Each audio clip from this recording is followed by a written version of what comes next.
Dear aspirants, 2025 group 1ல் கேட்கப்பட்ட கேள்வி பகடை கொஸ்டின்ஸ்.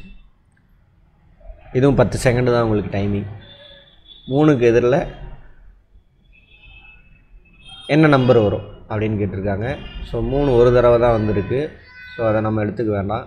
அப்போ யார் அதிக டைம் வந்திருக்காங்க? 4 அதிக டைம் வந்திருக்காங்க. 1 2 3 4 5 6. ஓகே, 4க்கு எதிரில் யாரெல்லாம் வரமாட்டாங்க? 6 வராது, 5 வராது, ஏன்னா இங்கே வந்திருக்கு, சைடில் வந்திருக்கு. அதேமாதிரி 4க்கு எதிரில் 2 வராது, 1 வராது. அப்போ ஆன்சர் என்ன? 3. அவ்வளோதாங்க. இவ்வளோ நேரம் தான் எடுத்துக்கணும், அதுக்கு வேறு ஒன்றுமே கிடையாது. இந்த மாதிரி ஷார்ட்டாக ஆப்டிடியூட் ரீசனிங்லாம் பார்த்தோன்னே ஆன்சர் பண்ணுற மாதிரி தேவை அப்படின்னாக்கா நம்ம சிவா ஐஏஎஸ் அகாடமியில் ஜாயின் பண்ணுங்கள். ஃபார்முலாவே இல்லாமல் 80% ஆஃப் கொஸ்டினுக்கு உங்களால் ஆன்சர் பண்ண முடியும். Good luck.